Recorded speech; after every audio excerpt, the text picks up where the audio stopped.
નમસ્કાર વિદ્યાર્થી મિત્રો, હું પ્રતિક દોશી, શ્રી સરદાર પટેલ એજ્યુકેશન ટ્રસ્ટ સંચાલિત શ્રીમતી MS લાખાણી કન્યા વિદ્યાલય ધોરણ 11 કોમર્સ નાના નમો તત્વ વિષયમાં આપનું હાર્દિક સ્વાગત.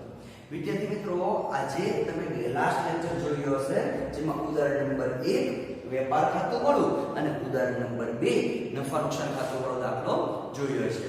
આજે આપણે સ્વાધ્યાયનો સૌથી પહેલો દાખલો આપણે ગણવા જઈ રહ્યા છીએ, જેની રકમ તમને અહીં દેખાતી હશે. તમારી ટેક્સ્ટ બુકમાં પણ રકમ આપેલી છે વિદ્યાર્થી મિત્રો. ટેક્સ્ટ બુકનો પાના નંબર તમને કહો 191, પ્રશ્ન નંબર 6, દીપકનું તારીખ 31/3 વાળો જે દાખલો છે એ દાખલો આપણે ગણવાનો છે, જેમાં આપણે નફા નુકસાન ખાતું, વેપાર ખાતું, વેપાર નન્નું અને પાકું સરવૈયું, આપણે ગયા દાખલામાં વેપાર ખાતું અને ઉદાહરણ 1 વેપાર ખાતું અને ઉદાહરણ 2 આપણે માત્ર નફા નુકસાન ખાતું બનાવ્યું. પણ અહીં આપણે વેપાર નન્નું અને પાકું સરવૈયું ત્રણ વસ્તુના ખાતા બનાવવાના થાય છે વિદ્યાર્થી મિત્રો. તો સૌથી પહેલા આપણે રકમ ઉપર નજર કરીએ અને રકમમાં તમે તમારી ટેક્સ્ટ બુક સાથે રાખજો.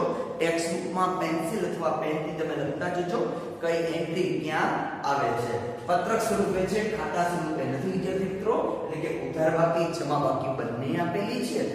માટે આપણે નન્નું ઉધાર તો નન્નું ઉ અથવા ન ઉ, વેપાર ઉધાર તો વે ઉ, મૂડી દેવા તો મૂડી, મિલકત લેના તો મી લે. તો હવે તમને રકમ દેખાય છે વિદ્યાર્થી મિત્રો કે દીપકના તારીખ 31/3/15 ના રોજના કાચા સરવૈયા અને વધારાની માહિતી પરથી વાર્ષિક હિસાબો તૈયાર કરો. પાના નંબર 191 અને 192 પર પેજ નંબર ઉપર તમને રકમ આપેલી છે. તો સૌથી પહેલી વિગત આવે છે મૂડી અને ઉપાડ. તો મૂડી આપણી ધંધાની મૂડી છે. મૂડી આપણી ધંધાની મૂડી હોવાથી મૂડીની જમા બાકી, આપણા પૈસા ધંધામાં જમા બોલે છે, મૂડીની જમા બાકી હોય એટલે કે 3 લાખ રૂપિયા જે બતાવે છે એ મૂડી છે. એમાં લખજો 3 લાખની બાજુમાં લખજો મૂડી, મૂડી દેવા બાજુ. અહીંયા સૌથી પહેલા આપણે મૂડી આવશે. ત્યારબાદ બાજુમાં ઉપાડ. ઉપાડ આપણો 18,000 છે, એ 18,000 ની નીચે લખજો મૂડી, માઈનસ ની નિશાની લખજો કે મૂડીમાંથી ઉપાડ આપણે બાદ કરવાનો છે. ત્યારબાદ આવશે વ્યવસ્થિત ખરીદી અને વેચાણ. ખરીદી કરી છે આપણે, કોઈ પણ વસ્તુની ખરીદી, માલ આવ્યો છે, માલ આવે તે ઉધાર ખરીદી કરી એટલે કે વેપાર ખાતાની ઉધાર બાજુ, અને વેચાણ માલ જાય છે જમા બાજુ એટલે કે વેપાર જમા. તો તમે 8 લાખ જે છે એમાં લખો વેઉ અને 12,91,000 એમાં વેજો. બે વસ્તુ લખતા જજો, વેપાર જમા અને વેપાર ઉધાર, જેથી તમને એન્ટ્રી ખબર પડતી જાય. ત્યારબાદ આવે છે માલ પરત. તો માલ પરત અહીં માત્ર એક જ બાકી આપી છે, ઉધાર બાજુ એક જ જગ્યા આપેલી છે. એનો મતલબ એ કે વેચાણ પરત છે. વેચાણ પરત ખબર કેમ પડે કે માલ પરત ઉધાર અથવા ઉધાર બાકી છે. આપણે વેચેલો માલ હોય તો માલ ગયો હોય, પણ જ્યારે વેચેલો માલ પરત આવે છે, માલ પરત આવે તે ઉધાર બાજુ એટલે કે ઉધાર બાકી દેખાડે છે. એટલે કે માલ પરત આપણું વેચાણ પરત છે. વેચાણ પરત બાજુમાં લખજો, વેચાણમાંથી બાદ કરવું પડશે. વેચાણમાંથી બાદ આટલું લખવાનું છે. વટાવ. હવે વટાવ બંને બાજુ આપેલા છે 6,000 8,000. એટલે કે 6,000 આપણે આપેલો વટાવ છે અને 8,000 આપણો મળેલો વટાવ છે. તો 6,000 છે એમાં લખો નન્નું ઉ, આપણો આપેલો વટાવ આપણો ખર્ચ છે એટલે કે નન્નું ઉધાર બાજુ, અને 8,000 આપણે મળેલો વટાવ છે, આપણને આવક થઈ છે એટલે કે નન્નું જમા બાજુ. ત્યારબાદ આવે છે ભાડું. હવે ભાડું જોઈ લો કે કઈ બાકી છે. ઉધાર બાકી હોય તો આપણો ખર્ચો છે, અને એ જ વસ્તુ જો જમા બાકી હોય તો આપણી આવક થાય છે. પણ અહીં ભાડું આપણો ખર્ચો છે એટલે કે ઉધાર બાકી છે. 7,000 રૂપિયા ઉધાર બાકી એટલે કે અન્ય ખર્ચ છે, નન્નું ઉધાર બાજુ. ત્યારબાદ આવે છે દેવાદારો અને લેણદારો. તો દેવાદારો એટલે શું કે જેની પાસેથી આપણે પૈસા લેવાના છે એટલે કે મિલકત લેના બાજુ, અને લેણદારો 90,000 રૂપિયા જેને આપણે પૈસા દેવાના છે એટલે કે મૂડી દેવા. તો 1,10,000 જેમાં લખજો મિલકત લેના, અને 90,000 એમાં લખજો મૂડી દેવા. ત્યારબાદ આવે છે કમિશન. હવે કમિશન પણ પેલા ભાડા જેવું છે કે આપેલું છે કે મળેલું છે. અહીં કમિશન માત્ર આપણે બાકી ઉપર ડિપેન્ડ કરે છે. બાકી કેવી બતાવે છે? ઉધાર બાકી. એટલે કે કમિશન આપણે આપેલું હશે, આપણો ખર્ચ દેખાતો હશે, ખર્ચ છે એટલે કે ધનનો ઉધાર બાજુ. ત્યારબાદ એની પછીના 192 પેજ ઉપર તમે જોઈ લો હુંડીઓ. હવે હુંડીઓ કોઈ સ્પેસિફિકેશન નથી કરી, તો હુંડીઓ બંને હોઈ શકે, લેણી હુંડી, દેવી હુંડી. જો કોઈ પણ એક જ બાકી હોય તો એક જ બાકી લેવાશે, બે પણ બંને બાકી હોય તો ઉધાર બાકી જે હશે એ આપણી લેણી હુંડી છે અને જમા બાકી હશે એ આપણી દેવી હુંડી છે. તો ઉધાર બાકીમાં 20000 રૂપિયા, એમાં કાઉન્સમાં લખજો લેણી હુંડી મિલે. લેણી હુંડી આપણે મિલકત લેના છે, આપણે પૈસા લેવાના છે, અને 30000 આપણું મૂડી દેવા, કેમ કે દેવી હુંડી બતાવે છે એટલા માટે હું દે. આટલી વસ્તુ થઈ. ત્યારબાદ આવે છે રોકડ સિલક અને બેંક સિલક. 20000 90000 બંને આપણા જ પૈસા છે, આપણી જ વસ્તુ છે. રોકડ સિલક એટલે આપણા રોકડા હાથ ઉપર છે, અને બેંક સિલક બેંકમાં આપણા પૈસા પડ્યા છે આપણા. તો બંને પૈસા આપણા જ છે, આપણી મિલકત છે એટલે કે મિલકત લેણા. રોકડ સિલક બેંક સિલક બંનેમાં મિલકત લેણા. ત્યારબાદ આવે છે મકાન, ફર્નિચર, યંત્રો. ત્રણે ત્રણ આપણી મિલકત છે. મકાને આપણે વસાવેલું હોય, ફર્નિચર પણ આપણે લીધેલું હોય, યંત્ર પણ આપણું ધંધાનું જ હોય, એટલે કે ત્રણે ત્રણ આપણી મિલકત છે. એટલે ત્રણે ત્રણમાં મિલકત મિલે, મિલકત લેણા. ત્યારબાદ છે મજૂરી. મજૂરી 60000 રૂપિયા એ ઉધાર બાકી છે, આપણો ખર્ચો છે. પણ મજૂરી ક્યારે લાગે છે?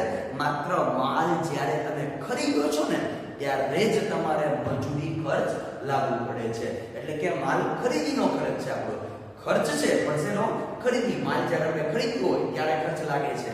એટલે કે વેપાર ખાતાની ઉધાર બાજુ, ખરીદી અંગેના ખર્ચામાં લિસ્ટમાં. ત્યારબાદ છે આવક માલ ગાડા ભાડું, જેને આપણે શોર્ટકટ શબ્દમાં કરો તો આમાં ગાભા. આવક માલ ગાડા ભાડું, જેને માલ આવતો હશે ત્યારે આપણો ખર્ચ લાગુ પડે છે. એટલે એમાં પણ લખજો વેપાર ઉધાર, વે ઉ. ત્યારબાદ આવે છે 10% બેંકની લોન. બેંકની લોન આપણે બેંકને લોન ન આપીએ, બેંક વાળા આપણને લોન આપે. એટલે કે આપણે પૈસા લીધેલા છે, ઉછીના પૈસા. લોન લીધી એટલે ઉછીના પૈસા. ભવિષ્યમાં આજની તો કાલ આપણે બેંકને પાછા કરવાના છે. એટલે બેંકની લોન 2 લાખ રૂપિયા છે, આપણે પૈસા દેવાના છે, એટલે મૂડી દેવા બાજુ 10% બેંકની લોન. ત્યારબાદ એ લોનનું વ્યાજ આપેલું છે. લોનનું વ્યાજ આપણે લોન લીધી હોય તો વ્યાજ દેવાનું થતું હોય. 10% બેંકનું લોનનું વ્યાજ 20000 રૂપિયા. જે કોઈ હવાલો નથી, કેમ કે 2 લાખના 10% કરો, તમે કેલ્ક્યુલેટરમાં કરો, 2 લાખ ગુણ્યા 10% કરો તો 20000 રૂપિયા થઈ જાય છે. એટલે કે આપણો ગુપ્ત હવાલો આવતો નથી. જ્યારે ગુપ્ત હવાલો આવશે ત્યારે તમને જણાવીશ. માત્ર પહેલા દાખલામાં કોઈ, આપણે નીચેના હવાલા માત્ર આવશે. ત્યારબાદ આવે છે આખર સ્ટોક. હવે આખર સ્ટોક જનરલી હવાલામાં પણ હોય અને કાચા સરવૈયામાં પણ હોય. જો કાચા સરવૈયામાં હોય તો ઓન્લી 1 એન્ટ્રી કરવાની, મિલકત લેણા. આપણે સૌથી પહેલા લોનમાં મુદ્દે અને લોનનું વ્યાજ. લોનનું વ્યાજ 20000 આપણો ખર્ચો છે એટલે નનનો ઉધાર. 20000 માં નનનો ઉધાર અને 2 લાખમાં મૂડી દેવા. ત્યારબાદ છે આખર સ્ટોક. આખર સ્ટોકની વાત કરતા તો આખર સ્ટોક છે આપણે મિલકત લેણા. શું કામ? તો કે એક જ એન્ટ્રી છે એટલા માટે કાચા સમયમાં એન્ટ્રી આપેલી છે એટલે મિલકત લેણા બાજુ. જો આ જ વસ્તુ હવાલામાં હોય તો આપણે વેપારની જમા બાજુ અને મિલકત બીજી એન્ટ્રી મિલકત લેણા બાજુ. પણ અહીં માત્ર કાચા સમયમાં એક જ એન્ટ્રી છે એટલે કે મિલકત લેણા બાજુ. અને ઓફિસના ખર્ચા અન્ય ખર્ચ છે નનનો ઉધાર બાજુ. હવે આપણે સાથે હવાલા પર નીચે જોઈ લઈએ. હવાલો આપણો પહેલો છે 12000 નો માલ ચોરાઈ ગયેલો હતો. માલ ચોરાઈ ગયો હતો. માલ જે કઈ તમે માલ ખરીદ્યો એમાંથી ચોરાણો હોય એટલે માલની જાવક થઈ. એટલે કે આપણે 5 લાખ રૂપિયા આપણો માલ બોલતો હોય, એમાંથી આપણો 12000 નો માલ ચોરાઈ ગયો. હવે એક આપણે વેચાણ નથી કર્યું પણ આપણો માલ ચોરાઈ ગયો. તો ચોરાઈ ગયો માલ કયો છે એટલે કે આમાંથી માઈનસ કરવાનું છે. અને આપણને શું થયું? તો કે નુકસાન થયું. નુકસાન થયું કે નફા નુકસાન ખાતાની ઉધાર બાજુ. ત્યારબાદ છે 15000 નો માલ નમૂના તરીકે વેચેલો. નમૂના તરીકે એટલે કે આપણે કોઈ પણને માલ જોવા માટે આપ્યો. તો માલ તો ગયો જ છે, આપણે જે માલ ખરીદ્યો છે ને એમાંથી જ ગયો છે. એટલે કે ખરીદીમાંથી બાદ કરવાનો છે અને આપણો જાહેરાત કરી છે. આપણે નમૂના તરીકે વેચાણ માલ એક જાહેરાત છે આપણી. એટલે કે જાહેરાતી ગેરમાલ જાહેરાત ખર્ચ તરીકે લખી શકીએ. 16000 નો માલ આગથી બળી ગયો. હવે આગ લાગી, આપણે કોઈ પણ જ્યાં બિઝનેસ ચલાવતા હતા ત્યાં આગ લાગી. આમાં આગ લાગી, આપણે જે કાંઈ પણ માલ ખરીદ્યો હતો એ માલ બળી ગયો. માલ બળી ગયો એટલે કે નુકસાન થયું. આગથી જે નુકસાન, કેમ કે એ માલ કાંઈ આપણે કોઈ પણ ગ્રાહકને આપણે આપી શકવાના નથી. માલ ગયો છે એટલે કે ખરીદીમાંથી માઈનસ કરવાનું. અને બીજું આપણે નુકસાન થયું, નફા નુકસાન ખાતાની ઉધાર બાજુ. અને ચોથો છે 1500 નો માલ ધર્માદામાં આપ્યો. ધર્માદામાં આપ્યો એટલે કે માલ તો ગયો જ છે, આપણે રોકડા પૈસા ધર્માદામાં નથી આપ્યા, માત્ર આપણે માલ આપેલો છે એટલે કે ધર્માદાથી ગયેલ માલ આપણો માઈનસ થશે, ખરીદીમાંથી જ જાય છે, અને ધર્માદો આપણો ખર્ચ છે, ધર્માદા ખર્ચ છે, નફા નુકસાન ખાતાની ઉધાર બાજુ.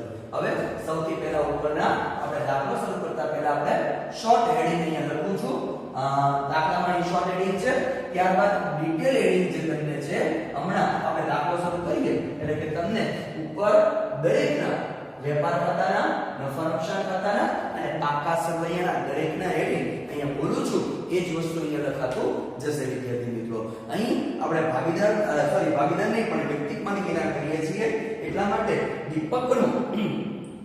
દીપકની પેઢી છે, દીપકનો તારીખ 31/3/2015 ના કાચા સરવૈયા પરથી માહિતી મેળવવાની છે.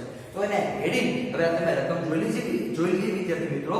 તો હવે આપણે દાખલો શરૂ કરતા પહેલા આપણે સૌથી પહેલા વેપાર ખાતું બનાવ્યું છે, ત્યારબાદ નફા નુકસાન ખાતું અને ત્યારબાદ પાકું સરવૈયું આપણે તૈયાર કર્યું છે. આપણે ગયા દાખલામાં વેપાર ખાતું, નફા નુકસાન ખાતું બે જ વસ્તુ તૈયાર કરી હતી, પણ અહીં આપણે બધું વસ્તુ તૈયાર કરવાની છે એટલા માટે સંપૂર્ણ ધ્યાન આપજો વિદ્યાર્થી મિત્રો. હવે તમારા દાખલાની રકમ સાથે ટેલી કરતા જજો કઈ કઈ વસ્તુ ક્યાં આવે છે અને હવાલો આપણે સૌથી છેલ્લે કરીએ છીએ. અત્યારે આપણે બ્લુ પેન થી લખીએ છીએ ને, હવાલો છે આપણે બ્લેક પેન થી કરશું જેથી તમને ખ્યાલ પડે કે હવાલો થયો તો ક્યાં કઈ એન્ટ્રી કેવી રીતે થઈ શકે.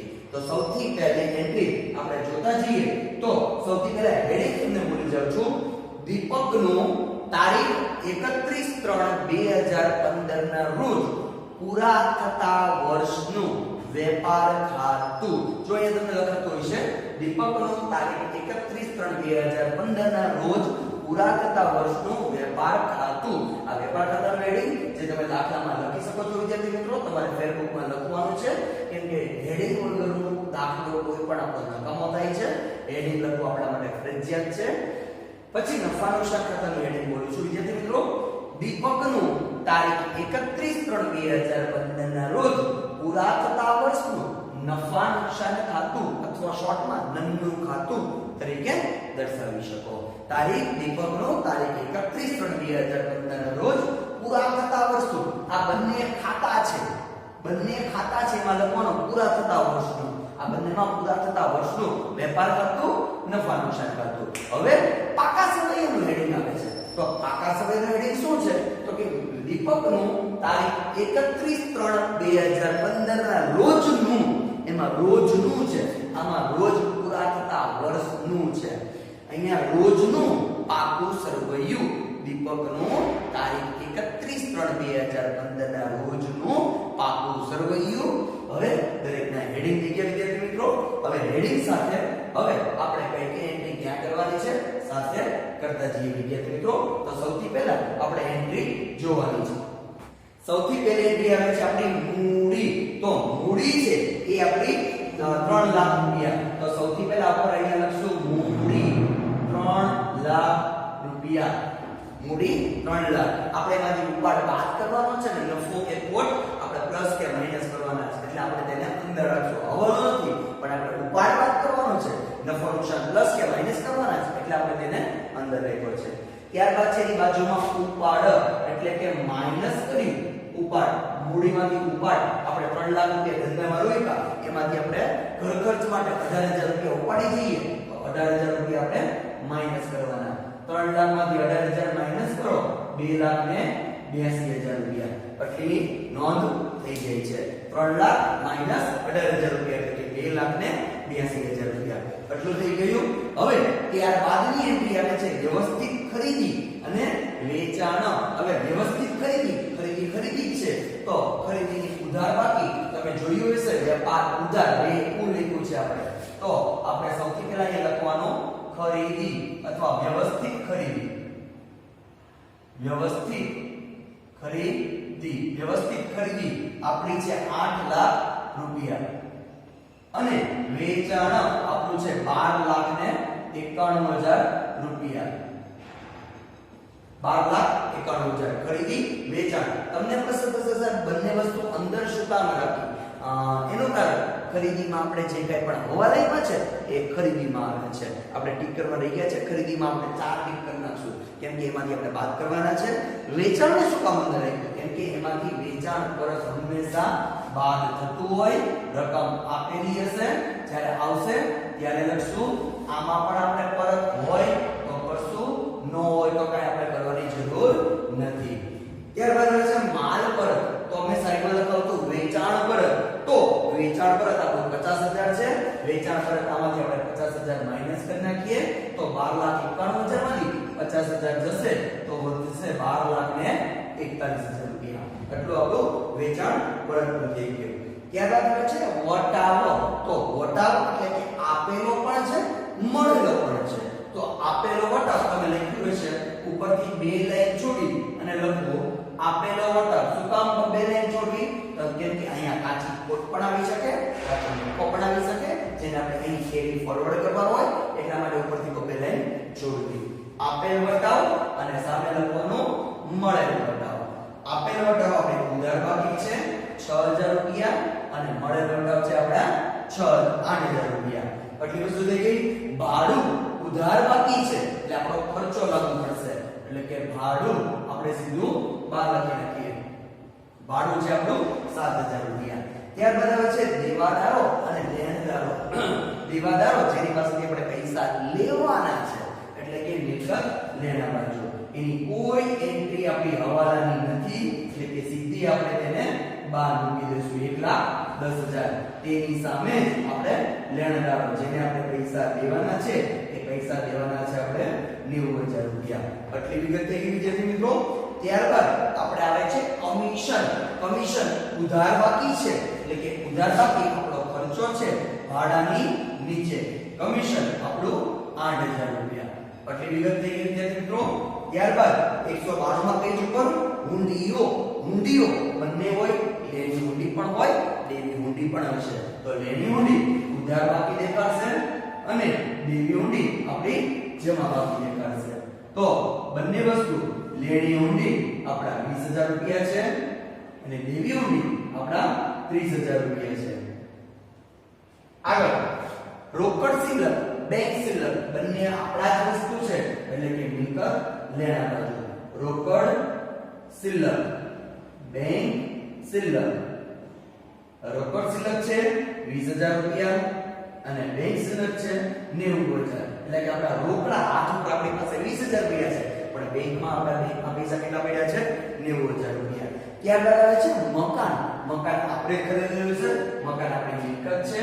મકાન કોઈ હવાલો નથી એટલે કે સીધું આપણે બહાર લખી નાખીએ 1,50,000. ત્યારબાદ આવે છે ફર્નિચર. ફર્નિચર, ફર્નિચર છે 40,000 રૂપિયા એટલે કે ફર્નિચર અહીંયા મિલકત છે, મિલકત લેણા બાજુ. યંત્રો, યંત્રો પણ આપણી મિલકત છે એટલે કે મકાન, ફર્નિચર અને યંત્રો. યંત્રો આપણા દેખાડે છે 3,00,000 રૂપિયા. આટલી વિગત થઈ ગઈ. હવે આવે છે મજૂરી. મજૂરી આપણો ખર્ચ છે પણ એ ખર્ચ અન્ય ખર્ચ નથી. આપણે માલ ખરીદ્યો છે ત્યારે ખર્ચ લાગુ પડે છે એટલે કે વેપાર ખાતાની ઉધાર બાજુ આપણે સૌથી નીચે એન્ટ્રી મૂકી દઈએ મજૂરી. મજૂરી આપણા આવે છે 60,000 રૂપિયા. ત્યારબાદ આવે છે આવકના ગાળા પર. જ્યારે માલ આવતો હશે ત્યારે આપણને ખર્ચ લાગુ પડે છે જેને આપણે શોર્ટમાં લખી શકીએ આમાં ગાભા. આવક માલ ગાળા ભાડું એ પણ આપણા આવે છે 60,000 રૂપિયા. ત્યારબાદ આવે છે આપણું 10% બેંકની લોન. બેંકની લોન આપણે પૈસા બેંકને દેવાના છે એટલે મૂડી દેવા બાજુ 10% બેંકની લોન. 10% બેંક લોન કેટલા છે 2,00,000 રૂપિયા. ત્યારબાદ એનો લોનનું વ્યાજ આપણે બેંકને લોનનું વ્યાજ દેવું પડે. આપણો ખર્ચ છે એટલે કે લોનનું ઉધાર બાજુ. લોનનું વ્યાજ, લોનનું ઉધાર તમે લખેલું જશે વિદ્યાર્થી મિત્રો. ત્યારબાદ આવે છે આખર સ્ટોક. આખર સ્ટોક કાચા સગૈયામાં જ છે. ઓન્લી વન એન્ટ્રી મિલકત લેણા બાજુ સૌથી છેલ્લે લખી નાખવાનું આખર સ્ટોક. આખર સ્ટોક આપણા આવે છે 40,000 રૂપિયા. ત્યારબાદ આવે છે ઓફિસ ખર્ચા. નું ઉધાર બાજુ આવે છે ઓફિસ ખર્ચા. ઓફિસ ખર્ચા આવે છે 1,50,000 20,000 રૂપિયા. આટલી એન્ટ્રી આપણી જે કાચા સમયની એન્ટ્રી હતી આટલી પાકી થઈ જાય છે વિદ્યાર્થી મિત્રો. ફરીથી રિપીટ કરું છું. મૂડી સૌથી પહેલા આવે છે મૂડી દેવા બાજુ 3 લાખ રૂપિયા. એમાંથી ઉપાડ બાજુમાં જ આપેલું છે. ઉપાડ આપણો ઉધાર થાય એટલે કે ઉધાર બાકી છે, પણ મૂડીમાંથી ઉપાડ આપણે બાદ થાય એટલે કે 3 લાખમાંથી 18,000 બાદ જાય તો આપણા વધે છે 2,82,000 રૂપિયા. ત્યારબાદ આવે છે આપણું વ્યવસ્થિત ખરીદી અને વેચાણ. તો ખરીદી આપણે માલ ખરીદ્યો છે, માલ આવે છે એટલે કે વેપાર ખાતાની ઉધાર બાજુ વ્યવસ્થિત ખરીદી 8 લાખ અને વેચાણ 12,91,000. માલ જાય તે જમા બાકી એટલે કે 12,91,000 વેચાણ જમા બાકી. વેચાણ કર એમાંથી આપણે બાદ કરીએ 50,000 બાદ કરીએ એટલે કે 12,41,000. ત્યારબાદ આવે છે વટાવ બંને હોય. આપેલ વટાવ પણ હોય, મળેલ વટાવ પણ હોય. આપેલ વટાવ ઉધાર બાકી 6,000, મળેલ વટાવ જમા બાકી 8,000 રૂપિયા. ભાડું ઉધાર બાકી છે, આપણો ખર્ચો છે એટલે કે ભાડું અન્ય ખર્ચ છે એટલે કે ભાડું 7,000 રૂપિયા.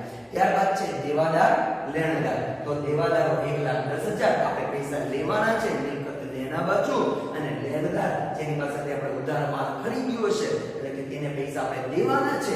કેટલા દેવાના છે? 90,000 દેવાના છે એટલે કે મૂડી દેવા બાજુ. ત્યારબાદ આવે છે કમિશન આપણો અન્ય ખર્ચ છે એટલે કે 8,000 રૂપિયા. જો એ જ વસ્તુ જમા બાકી હોય તો મળેલું કમિશન ઉત્પાદનનું જમા થયું હોય. ત્યારબાદ આવે છે હુંડીઓ બંને બાકી છે, ઉધાર બાકી છે, જમા બાકી પણ છે. તો લેણી હુંડી અને લેણી હુંડી. લેણી હુંડી જેમાં આપણે પૈસા લેવાના છે એટલે કે લેણી હુંડી આપણે ઉધાર બાકી, મિલકત લેણામાં ઉધાર બાકી એટલે કે પાકા ચડમાં ઉધાર બાકી એટલે મિલકત લેના લેણી હુંડી 20,000 રૂપિયા, અને પાકા ચડમાં જમા બાકી એટલે મૂડી દેવા દેવી હુંડી 30,000 રૂપિયા. ત્યારબાદ આવે છે રોકડ સિલક અને બેંક સિલક. રોકડ સિલક 20,000 રૂપિયા, બેંક સિલક 90,000 રૂપિયા. ત્યારબાદ આવે છે મકાન, ફર્નિચર અને યંત્રો. ત્રણ મિલકત છે એટલે ત્રણ સૌથી પહેલા લાઈન પર લખી મકાન, ફર્નિચર, યંત્રો 1,50,000, 40,000 અને 3 લાખ રૂપિયા. ત્યારબાદ આવે છે મજૂરી આપણે આપણો માલ ખરીદીએ ત્યારે આપણો ખર્ચો લાગુ પડે છે એટલે કે વેપાર ઉધાર બાજુ આવશે. મજૂરી 60,000 રૂપિયા. ત્યારબાદ આવે છે આવકમાં ગાડાભાડું. જ્યારે આપણો માલ આવતો હશે, માલ આપણે ખરીદ્યો હશે ત્યારે આપણને જે કાંઈ પણ ગાડા ભાડા લાગે તે આવકમાં ગાડાભાડું, એ પણ આપણો માલ ખરીદીનો ખર્ચ છે એટલે કે 60,000 રૂપિયા. ત્યારબાદ આવે છે આપણું 10% બેંકની લોન. બેંકની લોન આપણે બેંક પાસેથી ઉછીના પૈસા લીધેલા છે એટલે કે 10% બેંકની લોન આપણે પૈસા દેવાના છે એટલે કે 10% બેંકની લોન 2 લાખ રૂપિયા. ત્યારબાદ આવે છે લોનનું વ્યાજ. આપણે લોનનું વ્યાજ આપણે લોન લીધી હોય એટલે વ્યાજ આપણે આપવું પડે છે એટલે કે લોનનું વ્યાજ આપણા 20,000 રૂપિયા થાય છે. ત્યારબાદ આવે છે આપણું આકર્ષક પાછા સમયમાં એક જ એન્ટ્રી છે એટલે કે મિલકત લેણા બાજુ આકર્ષક 40,000 રૂપિયા, અને ઓફિસ ખર્ચા નન્નો ઉધાર બાજુ અન્ય ખર્ચ આપણો 1,20,000 રૂપિયા. ત્યારબાદ હવે હવાલા ઉપર આપણે જઈએ. હવાલા જે પહેલી વાત કરી હતી કે બ્લેક માર્કેટથી કરીએ છીએ, બ્લેક પેનથી કરીએ છીએ, જેથી તમને ખ્યાલ પડે છે કે મિત્રો ખાસ એ વસ્તુની યાદ રાખજો.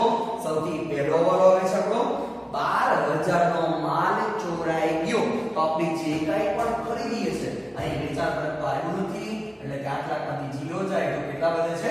8 લાખ. આપણે જે માલ ખરીદ્યો છે ને એમાંથી જ માલ ચોરાઈ ગયો હતો. હવે એમાંથી માલ ચોરાઈ ગયો તો આમાંથી તો માલ ઘટવાનો જ છે આપણો, તો માઈનસ ચોરીથી ગયેલ માલ. આમાંથી માલ કાઢી નાખવો પડશે. કેટલાનો? તો કે 12,000 નો 8 લાખમાંથી 12,000 જશે તો કેટલા વધે છે? 7,88,000. હવે માલ ચોરાઈ ગયો છે. માલ ચોરાઈ ગયો આપણું શું થાય છે? નુકસાન થાય છે એટલે કે નફા અન્ય નુકસાન થાય છે. અન્ય રીતે કોઈ પણ રીતે માલ જાય છે પણ ચોરીથી થયેલ નુકસાન આપણું નુકસાન છે. અન્ય નુકસાન, ચોરીથી થયેલ નુકસાન. કેટલા રૂપિયાનું નુકસાન ગયું આપણને? 12,000 રૂપિયાનું ચોરીથી થયેલ નુકસાન. ત્યારબાદ આવે છે 15,000 નો માલ નમૂના તરીકે વેચેલો હતો. કેટલાનો માલ? 15,000 નો માલ નમૂના તરીકે વેચેલો હતો. હવે માલ વેચો કેવી રીતે?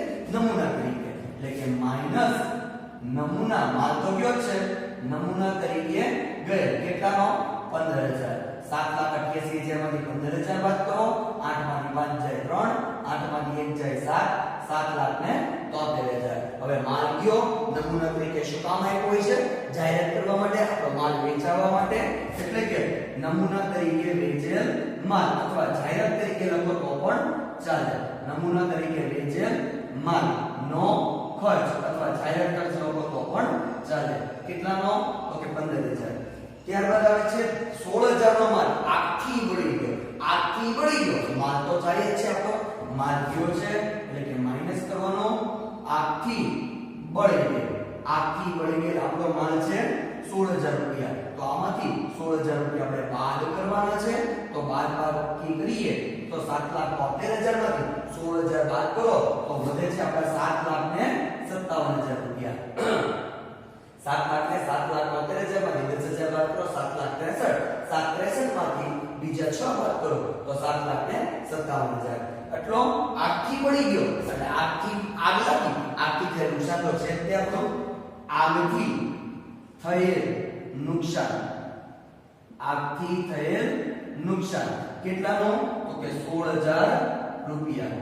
એટલું થઈ ગયું. ત્યારબાદ આવે છે 1,500 નો માલ ધર્માદા આપ્યો. કેટલાનો માલ આપ્યો? 1,500 નો માલ. ધર્માદાથી કરેલ માલ કેટલાનો? 1,500. તો આપણે હવે કોઈ હવાલો લેતો નથી. હવે તેને બહાર કાઢવો પડશે. આપણે ડબલ 0 10 માંથી 5 જાય 5, અહીં 1 ઓછો 6 માંથી 1 જાય 5, 5 7, 7,55,500. આપણે ખરીદીની નેટ રકમ 8 લાખ હતી. એની નેટ રકમ કેટલી આવી? 7,55,500. હવે ધર્માદાથી ગયેલ માલ છે એટલે કે ધર્માદા ખર્ચ લખો તો પણ ચાલશે.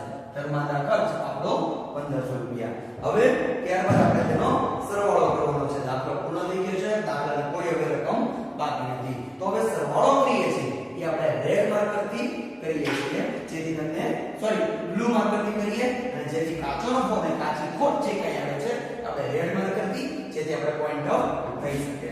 હવે તો કે અહીં ટોટલ્સ કરીએ. કોઈ હવાલો નથી, ગુપ્ત હવાલો નથી, બહારનો હવાલો, કોઈ વસ્તુ નથી. જે 12,41,000 રૂપિયા.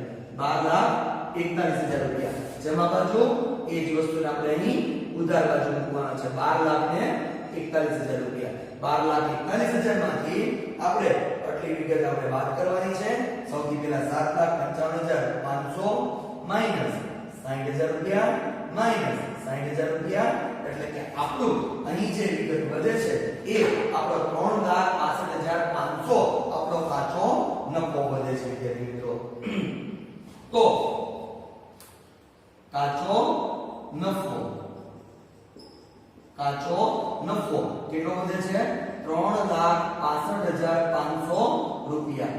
એટલો આપણે બોક્સ કરી નાખીએ. હવે કાચો નફો કૌંસમાં લખવાનું નન્નું ખાતે લઈ ગયા. ક્યાં લઈ જવાનું આપણે? નન્નું ખાતામાં. હવે એક શોર્ટકટ, અહીંયા કઈ બાજુ ડિફરન્સ પડે છે? ડાબી બાજુ ડિફરન્સ પડે છે. તો નન્નું ખાતામાં કઈ બાજુ લઈ જવાનું? જમણી બાજુ લઈ જવાનું. શું લખવાનું? ત્યાં પણ કાચો નફો. ક્યાંથી લાવ્યા? વેપાર ખાતાથી લાવ્યા. કેટલો લાવ્યા આપણે?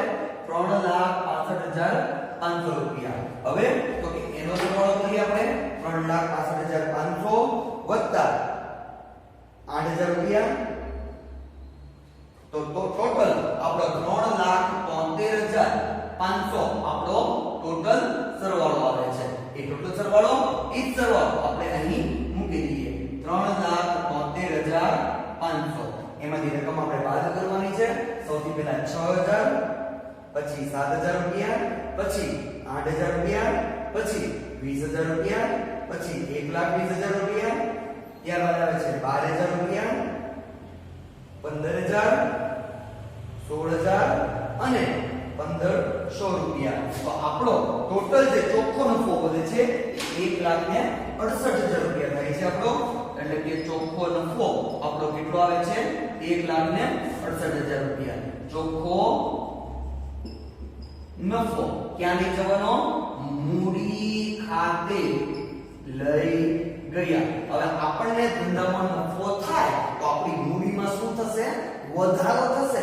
મૂડીમાં વધે એટલે શું થશે? અહીંયા મૂડીમાં પ્લસ થશે. ચોખ્ખો નફો કેટલો આવ્યો? 1,68,000 રૂપિયા. હવે તો કે આ સરવાળાને આપણે બહાર ખેંચવાનો છે 2,82,000 વત્તા 1,68,000 કરીએ 2,82,000 વત્તા 1,68,000 એટલે કે ટોટલ આપણો સરવાળો આવે છે 4,50,000 રૂપિયા. હવે તો કે પાકા સરેના બે બાજુનો સરવાળો આપણો સરખો આવવો જોઈએ. તો 4,50,000 વત્તા 90,000 વત્તા 30,000 અને વત્તા 2 લાખ. તો 2 લાખ આપણા થઈ ગયા. સર સૌથી પહેલા બીજું કટેલી કરીએ 2 લાખ વત્તા 30,000 વત્તા 90,000 વત્તા 4,50,000 એટલે કે ટોટલ આપણા 7,70,000 રૂપિયા પાકા સરેના મૂડી દેવા બાજુનો સરવાળો 7,70,000. હવે આપણે મિલકત લેના બાજુનો સરવાળો કરીએ તો સૌથી પહેલા છે 1,50,000 40,000 3 લાખ વત્તા 1,10,000 વત્તા 20,000 વત્તા 20,000 વત્તા 90,000 વત્તા 40,000. તો ટોટલ એ બાજુનો પણ સરવાળો આપણો 7,70,000 વિગત મળે છે. તો પાકા સરેમાં મૂડી દેવા મિલકત લેણા બંને બાજુ આપણો દાખલો આ રીતે પૂર્ણ થઈ શકે છે વિદ્યાર્થી મિત્રો. તો આ વસ્તુ આજનો દાખલો પ્રશ્ન નંબર 8 જે છે સોરી પ્રશ્ન નંબર 6 આપણે કીધો પ્રશ્ન નંબર 6 દીપક વાળો દાખલો કીધો છે. આ દાખલો તમારે ફેરબુકમાં લખી નાખવાનો છે. સાથે આની જેવો દાખલો કયો છે એ તમને તમારા ગ્રુપમાં પણ કહી દઉં છું કે આ દાખલો તમારો હોમવર્ક પેટે કરવાનો છે. આવો જ દાખલો આપણે ઉદાહરણમાં પણ આવે છે જે આપણે ઉદાહરણનો દાખલો આપણે મોકલવાના છે વિદ્યાર્થી મિત્રો. આટલું તમારે ફેરબુકમાં લખી નાખજો વિદ્યાર્થી મિત્રો. આભાર.